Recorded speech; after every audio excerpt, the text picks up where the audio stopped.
Sembilan Bapak Ibu. Bismillahirrahmanirrahim. Assalamualaikum warahmatullahi wabarakatuh.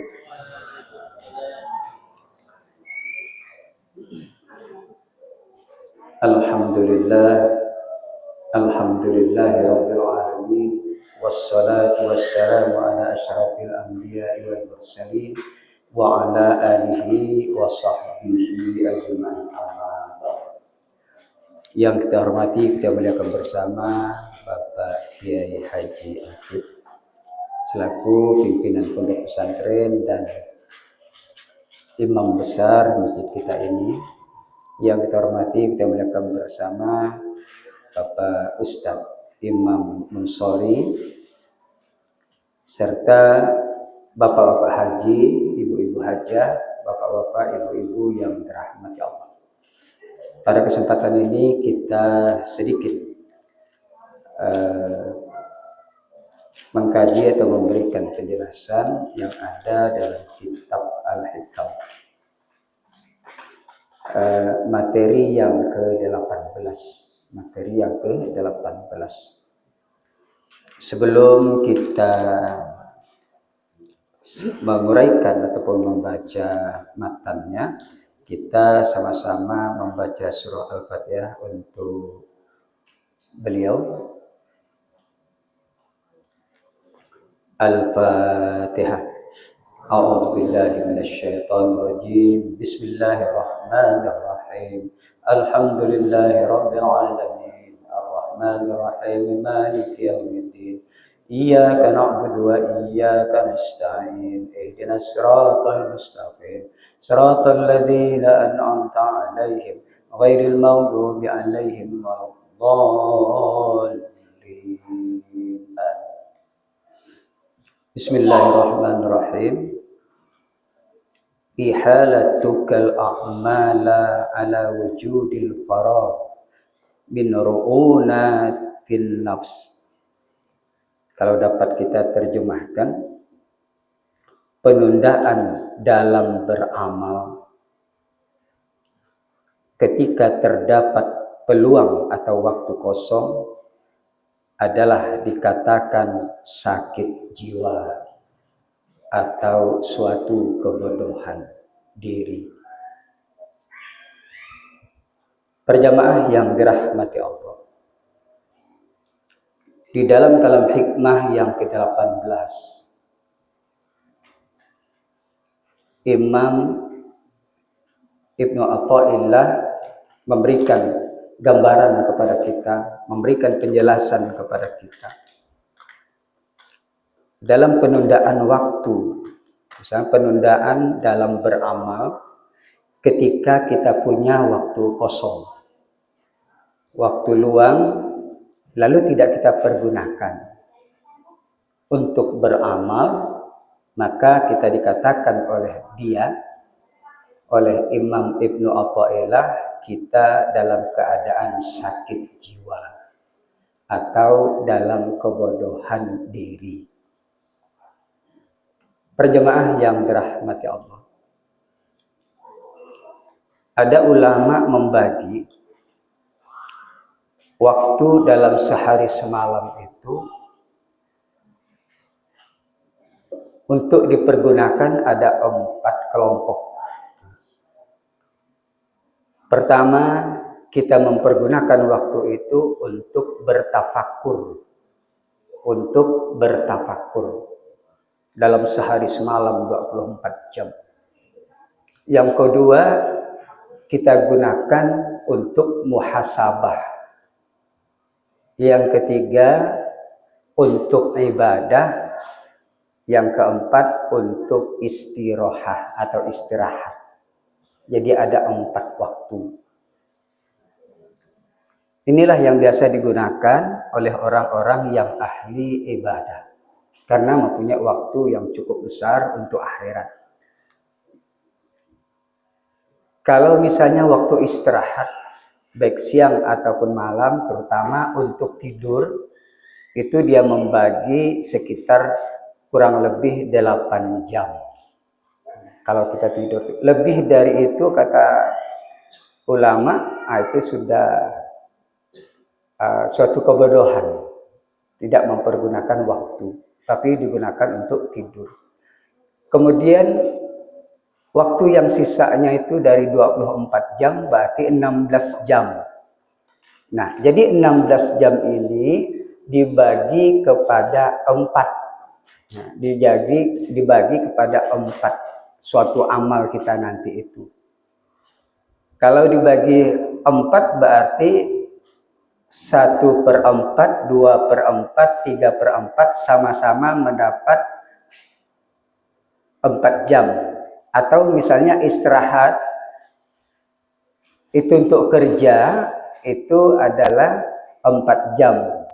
Sedangkan untuk ibadah itu adalah 12 jam. 12 jam. Nah, misalnya untuk tafakur. Tafakur di sini bisa seperti menuntut ilmu, kemudian membaca Quran dan sebagainya, membaca sholawat. Kemudian ibadah itu kita isi dengan sholat-sholat baik yang sunnah ataupun yang wajib. Kemudian muhasabah, mengoreksi diri. Nah, di situ ada waktu-waktunya. Nah, jadi kita mengoreksi diri hari ini bagaimana ibadah kita. Yang kemarin atau besok bagaimana nanti ibadah kita. Apakah lebih banyak dunia atau banyak kita lalaikan daripada kita isi dan sebagainya. Nah, jadi para ulama sudah membagi. Nah, apabila kita tidak mengikuti aturan tersebut, maka kita pergunakan hanya untuk bekerja, walaupun bekerja itu adalah sifatnya wajib, maka kita dianggap termasuk orang yang sakit jiwa atau berada dalam kebodohan diri. Nah, memang bekerja itu termasuk wajib hukumnya mencari rezeki ketika kita sedang dalam kekurangan. Misalnya hari ini kita kurang atau besok kalau tidak kerja kita kurang. Mungkin tidak bisa masak, tidak bisa membeli apa-apa dan sebagainya. Maka kerja hari ini untuk besok ini wajib. Tetapi kalau harta dan uang kita sudah melimpah, 2 tahun kita tidak bekerja pun tak masalah, maka kita itu mencari tambahan harta tersebut, ya sudah hukumnya menjadi boleh. Tapi kalau meninggalkan hal-hal yang diharamkan maksudnya yang diperintah oleh Allah, misalnya ibadah, maka mencari rezeki kita menjadi haram. Yang lebih itu.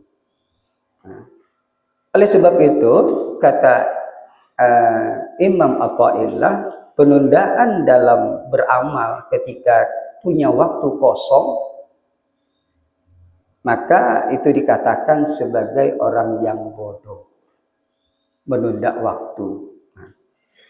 Kemudian waktu itu terbagi kepada 3. Pertama, waktu yang sudah lewat. Maka itu hanya sebagai kenangan-kenangan kita saja, nostalgia. Cuma perlu kita introspeksi diri, muhasabah. Apakah yang lalu lebih banyak kita mengabdi kepada Allah atau tidak. Kemudian waktu yang sekarang.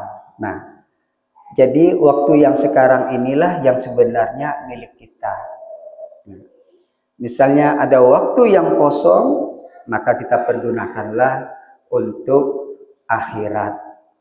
Nah, kemudian masa yang akan datang, maka itu bukan milik kita, karena kita tidak tahu apakah yang akan datang itu kita masih hidup atau telah meninggal. Nah, sebenarnya kesempatan kita dalam beramal untuk akhirat itu sebenarnya tidak panjang, cuma ada di waktu sekarang. 15 menit yang akan datang itu masa yang akan datang belum tentu kita temui. Tapi mudah-mudahan untuk sekarang ini kita temui lah. Tapi tidak pasti Bapak Ibu. Nah, itulah kata Imam Athaillah, kalau kita tidak mempergunakan waktu yang kosong, waktu yang sekarang, maka kita dianggapnya sebagai orang yang lemah jiwa, sakit jiwa, atau orang yang bodoh. Bapak Ibu yang dirahmati Allah, kita sebenarnya kalau kita lihat konsep dari Allah, itu sebenarnya bekerja kita itu sangat sedikit sekali Bapak Ibu. Sangat sedikit. Diberi waktu oleh Allah. Coba kita lihat. Tidur pun tidak terlalu banyak. Setelah Isya sampai waktu subuh, kita itu dipersilahkan untuk istirahat. Tapi ada Allah beri kita tidak istirahat di situ dengan ibadah. Di situ ada sholat hajat di waktu malam. Sholat taubat. Itu kan. Kemudian sholat tahajud, sholat witir, dan sebagainya. Berarti kalau mau tidur, tidur ibadah, tidur ibadah. Kemudian masuk di waktu subuh. Di waktu subuh sampai kepada waktu zuhur. Cukup panjang kalau kita gunakan untuk kerja. Tapi disekat di situ ada sholat duha. Ada yang namanya zikir pagi. Nanti zikir petang. Belum lagi baca Quran.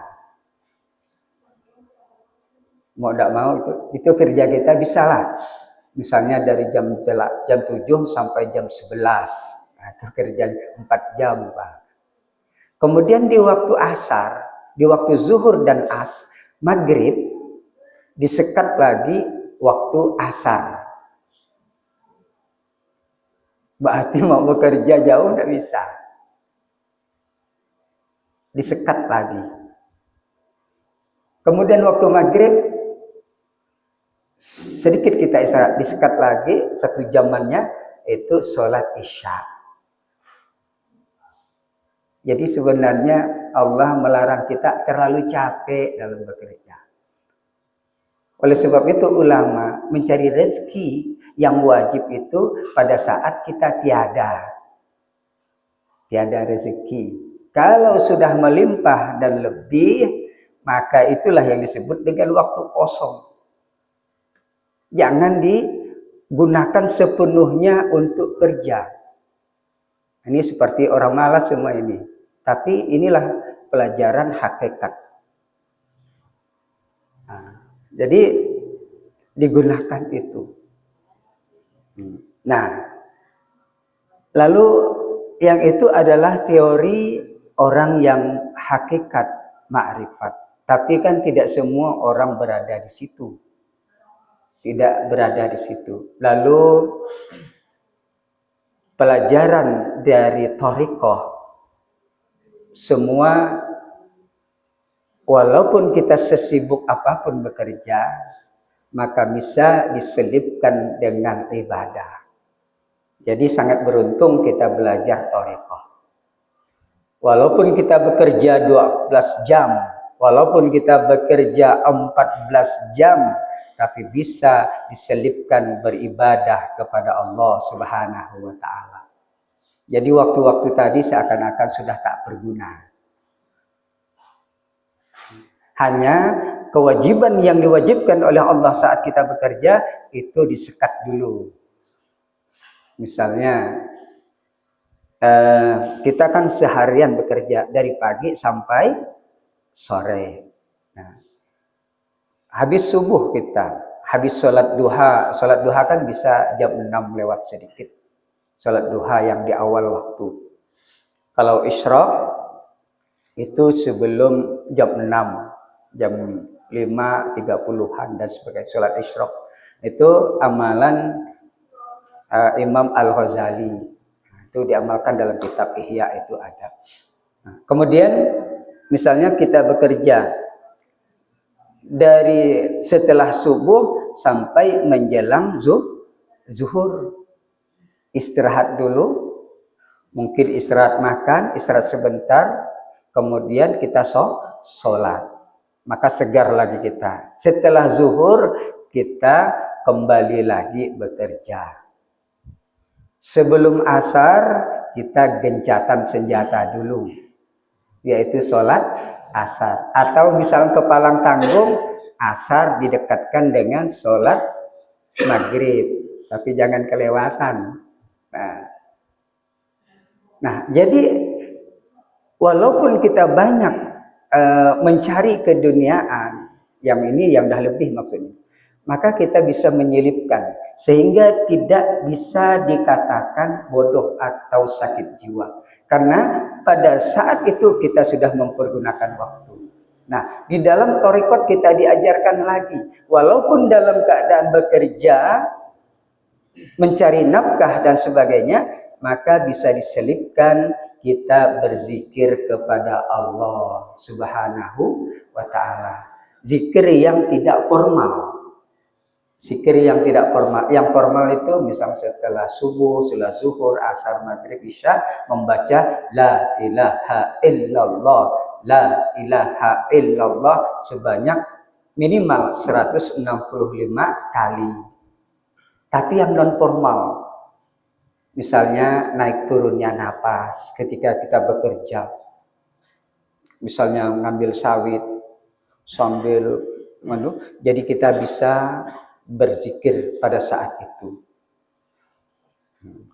Turun naik napas biasa, hu Allah, hu Allah, hu Allah, itu turun naik napas. Nah, bisa sambil apapun bisa. Kemudian kita juga bisa mempergunakan waktu dengan sebaik-baiknya, walaupun kita dalam keadaan sibuk, maka bisa dengan berzikir setiap gerakan tubuh. Mata memandang, telinga mendengar, kaki melangkah, tangan mengayun.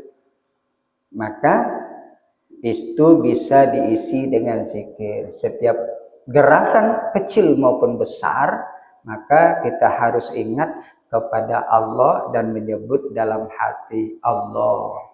Allah. Saat kita memandang, maka Allah yang terucap, yang teringat. Ketika kita mengayunkan tangan, Allah. Melangkahkan kaki, Allah. Sampai seterusnya. Maka kita tidak lepas daripada zikir kepada Allah. Maka kita lepas dari apa yang dikatakan oleh Syekh Ibnu Athaillah atau Imam Ibnu Athaillah. Nah, jadi sebenarnya belajar zikir dalam thariqah ini sangat praktis. Walaupun kita bekerja sepenuh waktu, tapi bisa diselipkan tetap ingat kepada Allah Subhanahu wa ta'ala. Kemudian yang formal-formalnya itu baru kita kerjakan secara formal. Misalnya sholat duha kita kerjakan walaupun tidak sampai 12 atau 8 rakaat, 2 rakaat pun sudah lumayan. Demikian juga sholat tahajud. Nah, karena kita tadi capek di waktu siang, jadi malamnya itu harus banyak istirahat, tapi mau tidak mau bangun juga walaupun hanya dapat kita lakukan 2 rakaat sholat tahajud, 1 atau 3 rakaat sholat witir, itu sudah lumayan. Kemudian di waktu sedikit kosong yang formal, kita baca Al-Quran walaupun 2 atau 3 lembar. Untung-untung yang sudah hafal, itu sambil bekerja pun bisa. Tapi kalau sambil bicara tidak bisa baca Quran. Kalau zikir sambil bicara bisa. Oleh sebab itu ulama hakikat atau ulama tauhid itu dia berani mengatakan, kalau seandainya aku tidak ingat kepada Allah walaupun sekejap mata, maka aku menganggap diriku murtad kepada Allah. Bayangkan Bapak Ibu. Kita anggap 1 atau 2 detik lah. Kalau dia tidak ingat kepada Allah, maka dia mengatakan dirinya murtad kepada Allah Subhanahu wa ta'ala, murtad dari agama. Nah, ini berarti sudah matang dalam berzikir. Nah, Bapak Ibu yang dirahmati Allah, oleh sebab itulah kita mempergunakan waktu yang sebaik-baiknya. Karena kita tidak tahu berapa lagi kesempatan kita menempati dunia ini. Kita tidak tahu, karena dunia ini adalah tempat lewat. Ibarat kapal, kata Imam Al-Ghazali dalam kitab Ihya, kita ini hidup di dunia adalah ibarat kita berada di dalam kapal, perjalanan cukup jauh. Kemudian kapal itu istirahat di suatu kepulauan. Kita kata juragan kapal, kita istirahat dulu sementara waktu. Disitulah bagi orang yang tidak pandai mempergunakan, dia membawa bermacam-macam. Kemudian bagi yang pandai, dia hanya cukup untuk istirahat, mana yang penting ia lakukan dan pergunakan. Nah, setelah kapal mulai diberangkatkan, maka yang ringan cepat naik kapal. Tapi bagi yang tidak, maka dia akan ketinggalan.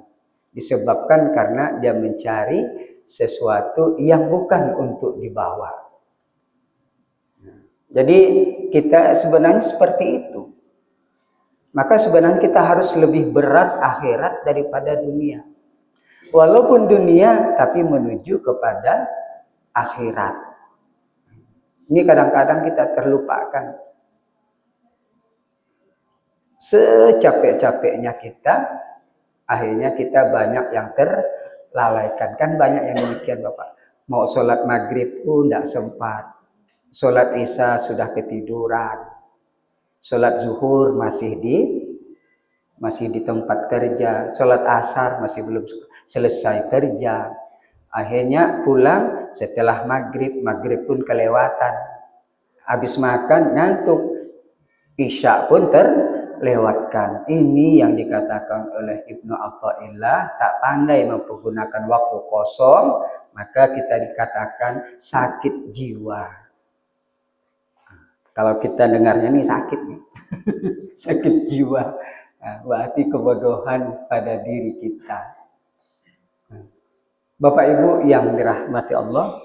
Jadi bagaimana cara kita mempergunakan waktu yang sebaik-baiknya walaupun dalam keadaan sibuk? Berarti ketika kita melakukan pekerjaan, misalnya pekerjaan dunia, bisnis, dagang, kebun dan sebagainya, maka jangan sampai kita tinggalkan perintah-perintah yang sifatnya formalitas itu.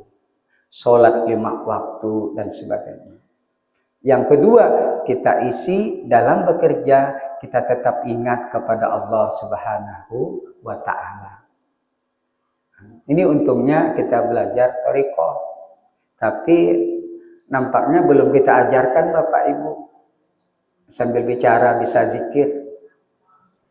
Itu harus ada nanti yang namanya zikir napas. Kemudian nanti zikir qalbi, zikir jantung. Tek, tek, tek, tek. Kemudian nanti zikir af'al, yaitu zikir perbuatan. Setiap gerakan kita bergerak, maka harus ingat dengan Allah. Nah, itu nanti bisa diijazahkan. Tapi dengan syarat itu udah selesai. Masih lama perjalanan kita. Kalau dapat cepat diselesaikan. Nah, zikir 7 lataif, zikir la ilaha illallah, kemudian tambah 3 merqabah, khatam. Tambah lagi nanti merqabah yang ke-20 selesai khatam. Kemudian ditambah lagi zikir Allah Allah yang 7 laqaib itu. Setelah itu khatam, kemudian baru zikir nafas gitu sampai zikir qalbi, kemudian zikir amal dan ini, maka setelah selesai maka kita khatam dan sebagainya. Kalau dapat dikejar oleh Bapak Ibu. Sebulan kalau dapat itu harus ada naik tingkat. Walaupun kita mengamalkan tidak terlalu maksimal, yang penting ilmunya diterima dulu.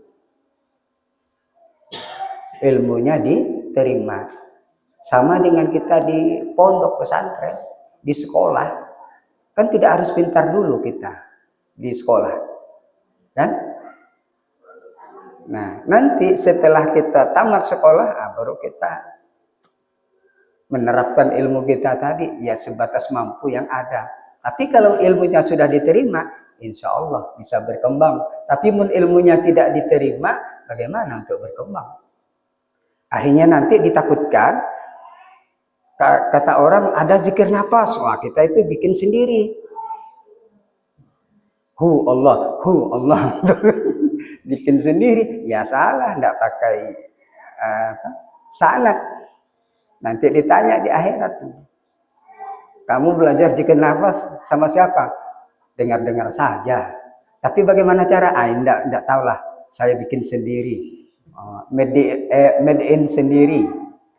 Itu yang kurang bagus, kurang dikhawatirkan nanti kalau kita bikin sendiri, ya setan mendekat untuk mengisi waktu yang kosong gitu kan.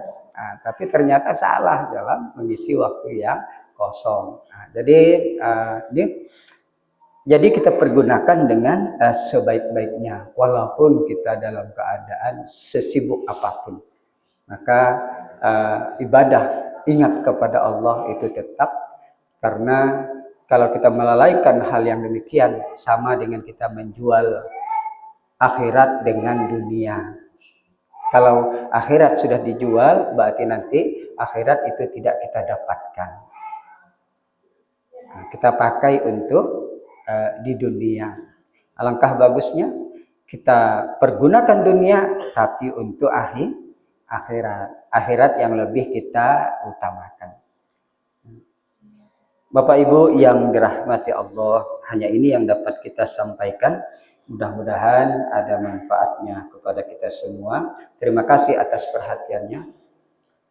Wallahul muwaffiq ila aqwamit thoriq. Assalamualaikum warahmatullahi wabarakatuh.